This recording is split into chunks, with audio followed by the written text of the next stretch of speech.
Velkomin í Biblíuna mannamáli, hlaðvarp fyrir lífið og við byrjum á mólanum okkar.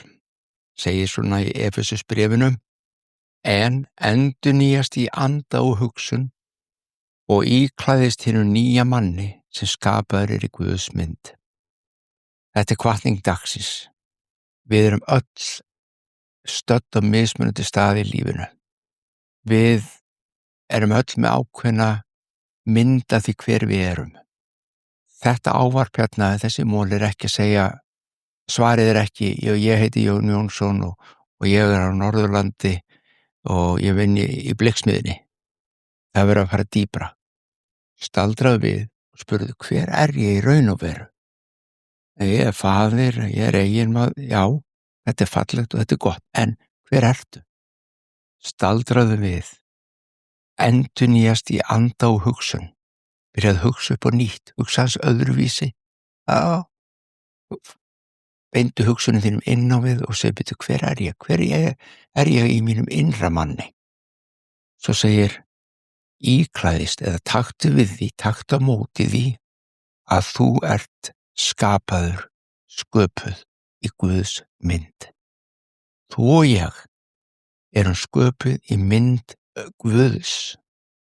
Það er okkar innri maður, en við höfum týnt og við höfum tapað og þessi hvatningin er hérna frá Páli postula, staldra við, hugsaðu, skoðaðu, reyndu að komast að því hver þú ert í raun og veru og þá get ég lofað þér því, það er eitthvað fallegt, eitthvað gott, það verður styrkur sem kemur.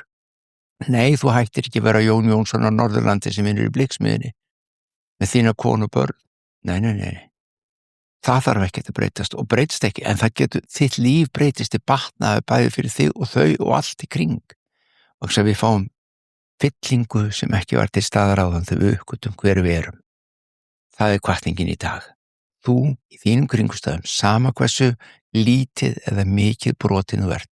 Sumir hugsa kannski, ég er nú svo brotin og mín sjálfsmynd er svo léleg að ég get ekki séð þetta fyrir mér halda minn. Nei, það er ekki óeðlilegt að slíkt sé ef að brotið er mikið innra fyrir. En ég vil uppröfuð og hvetið og segja, þetta er engu að síður. Þó að þér líði ekki að þú settir nokkurn hátt í Guðs mynd, þá ertu engu að síður skapaður eða sköpuð í Guðs mynd. Og Guð er hér til að reisa það við og gefa þér þann styrk innri mann því að andið þinn er stórkostlega skapaður og andið þinn hefur stórkostlega möguleika í lífinu. Ef við skoðum nú bókin okkar, við ætlum að fara í lesturinn og komum svona í næsta kafla í þessum þætti. Ég ræddi það síðast að Biblían væri svo skógur og ef svo er að þá eru bækubiblíunar svona eins og stóri hlutar í skóginum, kaflar biblíunar innan hverja bókar er þá svona eins og skógarjóður ef svo mætti koma, sem að trén mynda og versin eru þá trén sjálf. Ég held að það sé mjög mikilvægt að við áttum okkur á því hvernig skógur okkar lítur út og áður fyrir að skoða einstaka skógar hluta eða rjóður eða tré. Að sjá skóginn sjálfan fyrir okkur. Þetta er mjög mikilvægt. Og þið munu átt ykkur á því ákverju. Tökum sem dæmi. Það eru margir. Ég hef heyrt það gegnum árin. Margir sem áætla og áratugina. Maður spyr kannski hvað Biblíun og hvernig er Guð Biblíunar. Þetta er fólk kannski sem ekki trúir endilega á Guð. Það er ekki spurningin það, heldur bara hvað myndu hafa af Biblíunni og Guði Biblíunar. Hann var bara svona ákvað búa til eitthvað skapa og setja fólk á jörðina og ætlast til að þau hlýtt honum og svo ef við gera það ekki þá var hann pirrar og reiður og svo hefndi hann sín á fólki, hendi þeim öllum út Edengarðinum og svo tók hann Jesú og lét hann deyja og fyrir þau og hefndi sig á syni sínum og þetta er tómt rugl og svo náttúrulega bara einn daginn þá ef ég er ekki trú ekki öllu sem þarna er í Biblíunni og hef ekki farið í gegnum hennar skó að þá enda ég ykkur helvíti eða eitthvað margir. Þeir segja þetta kannski ekki nákvæmlega í þessum orðum en þetta er mynd margra af Biblíunni og Guð hennar. Og ég varpa fram hér annarri spurningu, hvað ef Þetta alveg röng mynd, alröng, bæði af Biblíunni og Guði Biblíunnar. Hvað ef það eitthvað allt annað í gangi, eitthvað allt annað? En til þess að geta skoða það betur, þá mikilvægt að sjá heildina fyrst. Hvernig skógur þetta? Hvað að gerast í honum? Öll trén eins og svo framvegis? Við ætlum að lesa aftur í Efesusbréfinu og núna í 3. kafla. Það segir svona: Þetta Guðs eilífa fyrirætlun sem hann hefur framkvæmt í Kristi Jesú, drottni vorum. Það lest aftur. Þetta eitthvað, við munum finna út úr í síðar hvað þetta og við ætlum að byrja á því í dag reyndar. Þetta eitthvað Guðs eilífa fyrirætlun sem hann hefur nú þegar framkvæmt takt eftir. Þetta ekki eitthvað plan sem á eftir að framkvæma, það búið að framkvæma það. Guð setur það með áætlun, hann með plan eilíf og hann framkvæmdi það í hverjum og hvernig? Í Kristi Jesú, drottni vorum. Hvað þetta að segja okkur? Ef við förum í eilíf fortíðar, löngu áður en að nokkuð var til, áður en Guð skapaði og engir englar voru til, engu tungl, enga stjörnur, ekkert atóm, ekkert var til nema Guð. Eilífur faðir, eilífur sonur, eilífur heilagur andi, þríeinn Guð eins og við kallum hann. Guð var allt í öllu, því það var ekkert annað, hann ekki bara var, hann Þetta guðlega samfélag, föður, sonar og heilags anda, þau voru saman, Guð var þessi þrír aðilar í Guðdómnum voru saman í það sem við kallum himneska víddin. Þetta bara vídd það sem Guð sem hann dvaldi, bjó og það má segja það og Biblían kennir okkur að í þessari vídd Guð konungur þessara víddar, Guðs ríkisins. Það kalla Guðs ríki stundum himnaríki og þar allt fullkomið, því að þegar hann skapar þar engla með sér, að þá veröldin áfram fullkomin og þetta veröldin. Það bara þetta ríki, þessi vídd. Þetta það sem Biblían kennir okkur. Við getum ekki skengst mikið inn í hana því það ekkert mikið sagt hana. Annað en það að þarna kærleikur sem ríkir í einu og öllu, því að Guð kærleikur, segir Biblían okkur. Við þekkjum þetta sem Guðs ríki og við tölum Guðdóminn, sem sagt Guð, þríeina Guð sem Guðdóm, föður, sonur og heilagan anda og samfélag þeirra algjörlega heilt, algjörlega byggt á kærleik og það engan skugga sem ber þar á. Það bara gefið, ekkert heimtað, ekkert tekið, bara gefið. Og eining þeirra algjör, það engan skugga sem ber á milli, segir Biblían, engan, því að Guð fullkominn. Þegar einn daginn, ef við getum sagt dag, það var náttúrulega ekki endilega sá tími sem við erum að hugsa núna, en við skulum nota okkur svo við skiljum betur í okkar skilningi á tíma. Einn daginn, þá svona haldið fundur, ef við getum sagt sem svo, og það segir endar í Mósebókinni fyrstu, það segir við skulum skapa manni vorri mynd, nota fleirtölu orðið. Nú, þeir ræða saman og þeir búa til plan, áætlun, fyrirætlun. Hún hulin leyndardómi, hún leyndardómur mikill og það ekki bara það að hún sé hulin öllum englunum, því að hún var það mun líka, þetta mun líka fram í Biblíunni, englarnir fengu ekki að stigna sér inn í þennan leyndardóm, þeir ekki hugmynd hvað Guð var að fara. Og hann klæðir þessa áætlun, þennan leyndardóm, hann felur hann í syni sínum, í Jesú. Þangað til að tíminn væri komin á einhverju tímabúndi lengst fram í framtíðinni, þá myndi það opinberast hvað það var sem hann hafði í huga. Þess vegna sagði þetta vers áðan, hann hefur núna framkvæmt það í Kristi Jesú, drottni vorum.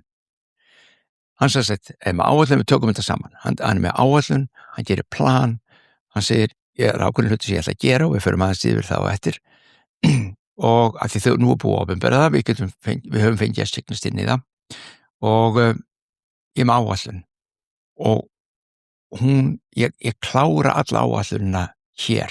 Ég sé hann alla fyrir mér og ég fel hana síðan í Kristi Jesú og þegar hann kemur á jörðina þá mun þetta opinberast mannkyninu. Páll postuli sem að skrifaði mitt Efesusbréfið, hann átti stóra þátt í því ásamt með öðrum að opinbera þessa fyrirætlun Guðs fyrir okkur. Hann Guð talaði til hans og kenndi honum og sýndi honum hvað var að ræða. Og hvað nú þessi mikla fyrirætlun? Hvað planið? Hvað var það sem Guð hafði í huga? Takt eftir ítrekkum, þetta löngu áður en að þetta allt skapað. Áður en þú og ég, mannkynið, himinn og jörð og tungl voru til. Himinn eins og við sjáum hann fyrir ofan okkur, það að segja, himinn geimurinn. Þetta allt í annarri vídd. Og hvað var þetta plan? Hver var hans eilífa fyrirætlun? Hún þessi, í stuttu máli.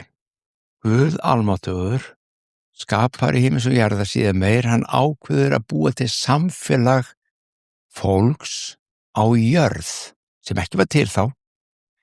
Þetta samfélag átti að sýna og endurspegla það samfélag sem hann, faðirinn, sonurinn og heilagur andi áttu. Það að segja, ég ætla að búa til fólk, ég ætla að búa til mannkyn og ég ætla að leyfa því að taka þátt í samfélagi okkar. Ég ætla að bjóða þeim inn í þrenninguna og þar mun þeirra líf endurspeglast, þau verða sköpuð í okkar mynd. Og til þess að gefa þeim samastað þessu fólki, þessu mannkyni, þá bý ég til jörð, ég bý til allt hið náttúrlega. Og það önnur vídd, við kallum hana náttúrlegu víddin okkar og veröldur eins og þú og ég sjáum hana og skynjum hana. Himinn, jörð, tungl, náttúran öll í kringum okkur, þú og ég. Hann býr þetta til sem samastað fyrir þessa nýju verur, mannkynið. Til hvers? Til þess að einn daginn allt mannkynið gæti tekið þátt og verið í samfélagi Guðs í þrenningunni. Og nú gerist það að það sem að víddin sem hann upprunalega víddin, himneska víddin eins og við kallum það, þetta of mikið, þetta of flókið. Þið lusti bara á þetta aftur þá því þetta er gríðarlega mikilvægt. Þetta málar raunverulega myndina. Ef þú sérð þessa mynd, þá fær Biblían allt aðra merkingu. Þá mun þinn, eða skógurinn eins og þú upplifir hann, svo höldum okkur við líkinguna, líta allt öðruðs út, heldur hann gerði kannski áður. Guðsríkið var í himnesku víddinni. Til þess að þetta verða veruleika í hinu jarneska, eins og Biblían kallar það, í hinu náttúrulega, eins og hann tala líka þá þurfti Guðsríkið að koma þar líka. Guðsríkið þar var að koma í báðar víddir, því hann konungur í báðum víddum. Ok, hann skapar og þegar hann skapar mannin í sinni mynd, segir Biblían, mann og konu, karl og konu, segir hann. Menn rökraði þetta í dag hvort að ég kalla allt konuna líka menn, sjálfsögði, eins og Vigdís Finnbogadóttir sagði eitt sinn, konur eru líka menn. Við erum mannkyn. Karlmenn og kvenmenn, eða ef við viljum byrja öfugt, kvenmenn og karlmenn. Algjörlega framfyrir Guði, algjörlega sama sköpunin framfyrir Guði, bara með aðeins mismunandi líkamlega samsetningu og hugsalega tilfinningalega líka, en við erum ekki að fara þangað núna. Við erum bara sköpuð sem eitt. Við erum sköpuð sem eitt. Við erum sköpuð til að vera eitt. Alveg svo Guð þríeinn, sjáðu. Hann samt eitt. Þá erum við mismunandi, við erum sköpuð til að vera eitt. Eitt. Og þar höfum við oft ekki náð saman. Það verður að segjast alveg, svo mannkynið bara heild og karlar og konur og svo framins og framins. En það breytir engum áætlun Guðs. Og hann, þið munið sjá það þegar við förum í gegnum, vonandi förum við í slíka kafla að Guð gerir konu jafnhátt undir höfði eins og körlum og við þurfum ekki að hafa neinar ágjörð því. Það engin kynjamunur hjá honum. Það við sem komum með hann, það svolítið hann handlegur. Hann fer af stað, hann skapar, en mannkynið tínir strax þeirri staðreind eða mjög fljótlega að þeir séu skapari Guðs mynd. Hann skapar okkur Guðs mynd, sem þýðir hvað? Hver minn Guðs? Hugsaðu það sem ég sagði á það. Hvernig Guð? Hann kærleikur. Og við erum sköpuð í hans mynd. Hvað þá okkar dýpsta sjálf? hver við erum í raun og veru erum innst inni. Kærleikur. Þú og ég erum sköpuð í Guðsmynd til að vera í samfélagi við hann, líkjast honum í kærleika. Sumir segja, ég nenni þess ekki, þetta er svo leim eitthvað að elska og vera góður. Þetta er mun meiri það reyndar, en já, það kallar á það að þegar maður lifir í kærleika þá kemur kærleikurinn fram, það er ekki hjá því komist. En hvað gerist? Munið eftir frásögunni Adam og Evu og þegar höggormurinn kemur og tælir, og margir ávallt sem svo að það hafi verið stærsta málið hafi verið það að þau skyldu borða af trénu af því að Guð hafi sagt þeim að gera það ekki. En lævísi höggormsins og lygin sem hann kom með, takk eftir hvað hann segir. Nei, Guð sagði ekkert að þið myndi deyja þú myndi borða þessu. Hann sagði bara, hann veit hins vegar að ef þið gera það, þá verði þið eins og Guð. Hvað þýðir, hvað segir þessi setning okkur? Adam minn, Eva mín, þið eru náttúrulega ekkert Guð, þið eru ekkert einu svona lík honum. Þarna stelur hann burt og lýgur að strax. Þetta er hvort sem trúir því að þetta hefur gerst bókstaflega ekki, þá er þetta boðskapurinn. Takt eftir, sköpunarsagan er ekki hér. Sköpunarsaga Biblíunnar er ekki hér til að segja ykkur nákvæmlega hvernig eitthvað gerðist 6 dagar, svo kom þetta og hann sagði ekki. Sköpunarsagan og öll Biblíun er þannig. Tilgangur með frásögu Biblíunnar er alltaf að gefa okkur merkingu. Hann er alltaf að kenna okkur eitthvað. Hann er ekki að segja okkur, og þetta er ekki vísindabók. Þetta er merkingarbók. Guð að tala við mannkynið. Og Guð er þarna að tala við mannkynið. Ég skapaði ykkur í minni mynd, en það var frá ykkur tekið og þeir eru búin að týna því. Þeir eru búin að gleyma því, þeir eru búin að tapa það hver þið eruð. Og það var það sem höggormurinn kom með. Já, nei, þá veit hann bara að þú verður eins og hann, sjáðu. Þú ert ekkert núna, en þú verður ef þú gerir þetta. Með öðrum orðum, mannkynið er búin að týna því að þessi skapaði Guðsmynd. Og týna andlega veruleikunum innra fyrir. Og tapa því að þú og ég erum með Guðsneistan, Guðslífið innra með okkur. Það er lygin sem mannkynið trúir að sé farið, eða hafi kannski aldrei verið. Lygin er, þú ert ekki Guðsmynd. Þú getur remst þessu rjúbulstöðurinn, Guð er bara pirraður út í þig. Það er mjög vont að vita ekki hver við erum. Sérstaklega ef við erum þetta, segjum sem svo að þetta sé nú rétt. Og ég veit fullt af fólki, ekkert bara kristnu fólki, sem er farin að trú og meðtaka, það er eitthvað guðlegur neisti innar með mér. Það skyldi þú aldrei vera. Og ég segi bara við þig, ef svo er, hvað þá? Hverju höfum við að tapa engu til að komast að þessu? Ef að þetta er rétt, þá skiptir öllu máli að komast að því. Og þetta er ferðalega uppgötunar. Stundum kemur að hratt, stundum kemur að hægt. En ef við bara, þess vegna las ég fyrsta versin þarna það að endurnýjast í and og hugsunum, að byrja að skipta hugafar og hugsa upp og nýtt, býtum við, gefum þessu tækifæri, gefum þessu gaum, sjáum hvað hugsanlega getur gerst. Og þetta er það sem Biblían kennir okkur. Guð skapa okkur nákvæmlega til þess að vera í þessari stöðu. Hann faldi eða huldi allan hennar leyndardóm í syni sínum Jesú Kristi.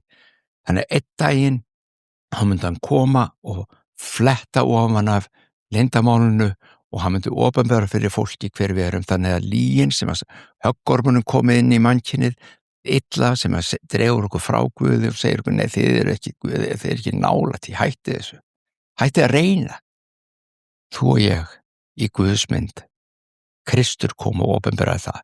Því hann var hinn fullkomna mynd af því hvernig Guð er. Og það er eitthvað sem við munum sjá aftur og aftur og aftur í okkar lestri og yfirferð. Það er alveg stórkostlega að hugsa það að þessi fyrirætlun er eitthvað sem Guð fór á stað með. Og þrátt fyrir það að mannkynið hafi tapað þessu og týnt því innra með sér að þau væri í Guðs mynd, svona játaða stundum og tala það og við gerum það stundum, við jafnvel syngjum það eða biðjum það, en þetta eitthvað svo fjarr okkur og Guð allt í einu orðinn mjög fjarr okkur. Hann bara eitthvað svona fjarlægur. Munið eftir laginu, ég vitna oft í það því að ég gleymi þessu bara aldrei, þessu lagi Dionne Warwick, From a Distance, God is watching us from a distance. Guð langt í burtu, hann að horfa í okkur, til okkar og fjarlægð. Þetta myndið sem fólk hefur. Hann lengst í burtu, hann eitthvað gamall maður með hvítt skegg. Það var allavega svo mynd sem margir höfðu. Lengst uppi situr okkur hásetu og svo hann eitthvað pirraður og reiður að því hann svo gamall hvað sem Nei, þetta bara ekki það sem Biblían kennir okkur. Ég veit ekki, ég veit svo sem alveg hvernig þessi myndu komst upp að því að þetta hefur verið kennt og boðað kannski í gegnum áratuginn og aldirnar þess vegna. En þetta ekki það sem að skógurinn segir okkur. Ef þú lest skóginn í heild, ef þú ferð heildar frásögu Biblíunar, þá þetta ekki það sem hún kennur.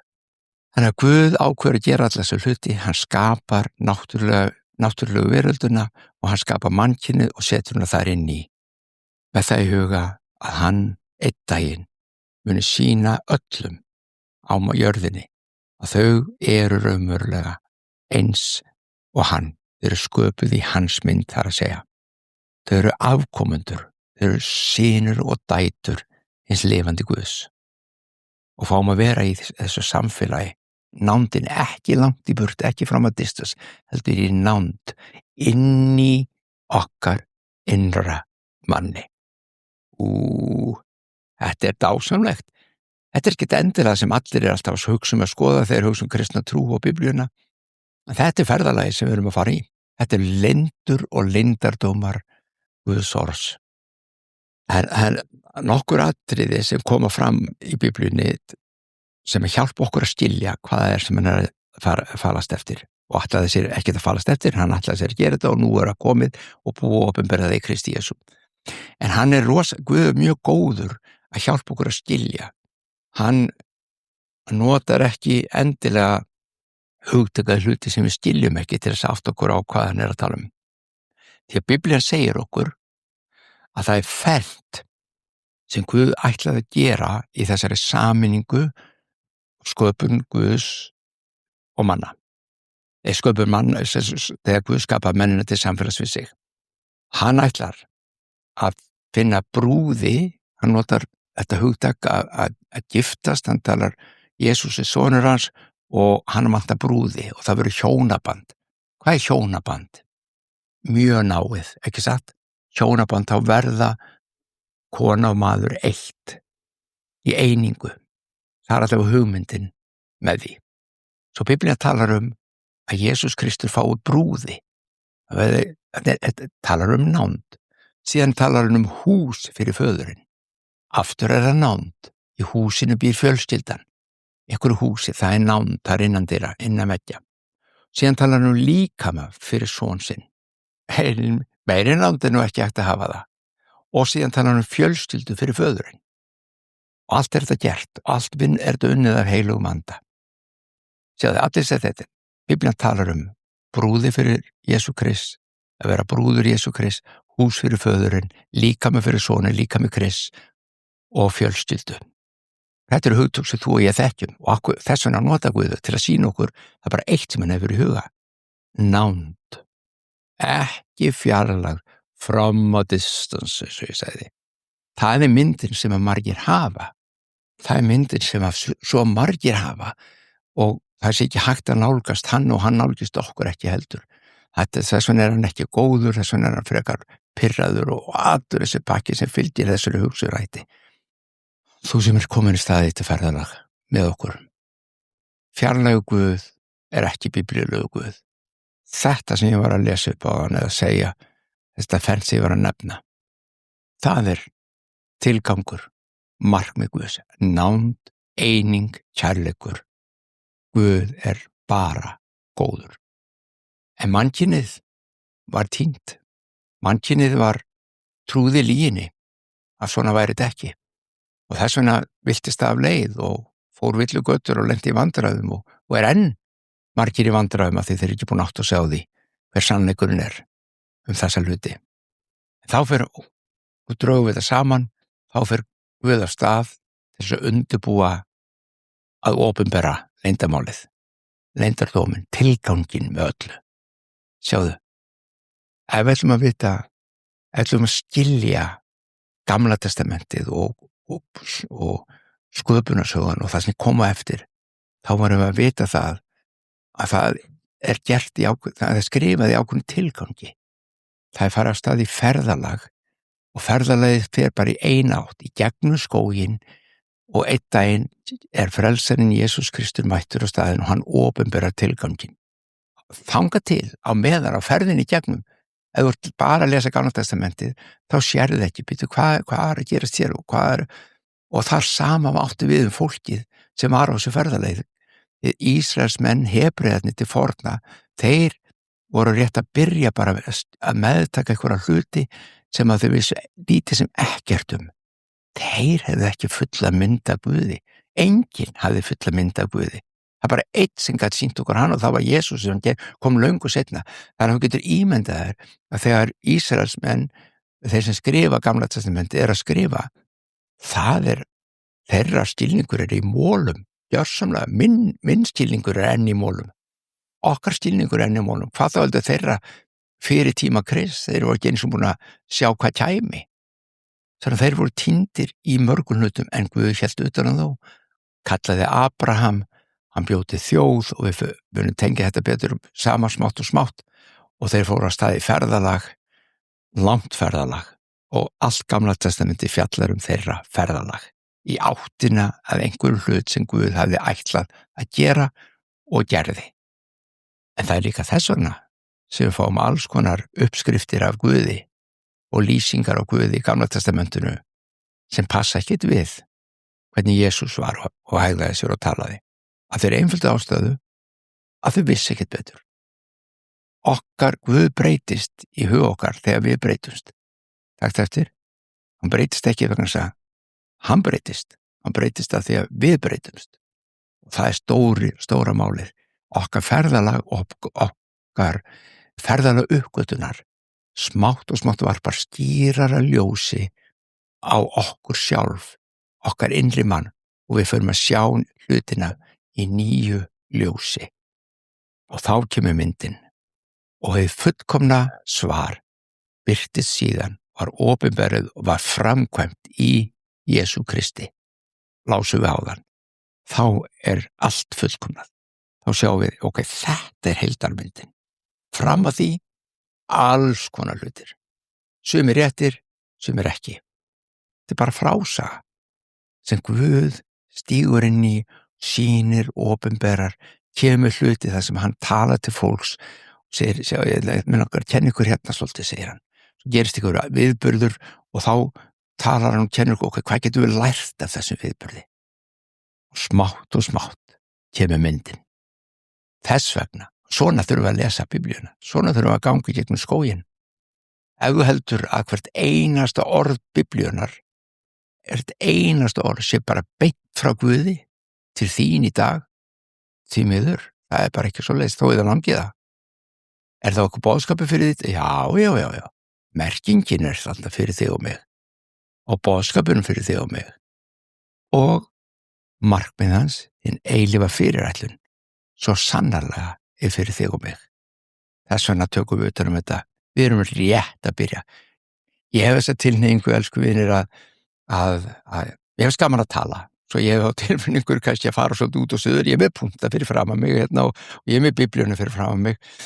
En svo kannski fer ég út fyrir vegna þess að hugunum fer með mig eitthvað af stað og mér finnst gaman að ræða það. En svo allt í einu staldurinn sem byrja, hvað liggur er áhaldur? Allar ekki að vera með þetta einu sinni, 2 í viku, 3 í viku, jafnvel. Við höfum nógan tíma. Svo ég þarf ekki að segja allt í dag. Ég þarf ekki að segja allt í þessu þætti og geta hvað sem er ekki, þannig að ég ætla ekki að reyna. En við látum staðanum hér og heldur svo áfram í næsta þætti. En ég var að velta einu fyrir mér, hvort við ættum ekki þau sem geta og þau sem vilja, svona í lok hvers þáttar, allavega oftar en ekki, að biðja saman Faðir vor. Bænina sem Drottinn kenndi okkur og þá saminust við í bæn og mér langar líka að nefna við ykkur ef þeir eru með bænarefni og eitthvað slíkt, því að Það eru margir sem er í þörf með alls konar bænarefni, þá getið þið sendt okkur á netfangi okkar sem að finna í þáttunum, undir þáttunum og líka á síðun okkar halldórulára.is, og þá tökum við það með alveg dásamlegan hópa af fólki sem að tekur að sér að biðja með okkur fyrir alls konar bænarefnum, og það er yndislegt að sjá þegar Guð svarar og blessar og læknar og gerir heilt bæði innri mannin og líkamann og svo, eða leysir úr fjölskyldumálum eða hvað sem er í gangi. Það er gott að biðja. En hvað segjum það? Við reynum að ljúka kannski þáttunum okkar fyrir þau sem geta og vilja. Engin kvöð að sjálfsögðu ekki, þú ert að því mönstu, þú stýrir þinni ferð. En ef við getum beðið saman. Faðir vor, þú sem ert að himnum, helgist þitt nafn, tilkomið þitt ríki, verði þinn vilji svo jörðu sem að himni.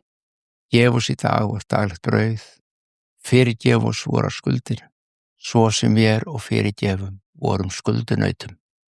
Eigi leið þú oss í freistni, heldur frelsa oss frá illu, því þitt er ríkið, mátturinn og dýrðin að eilífu. Amen. Guð blessi ykkur.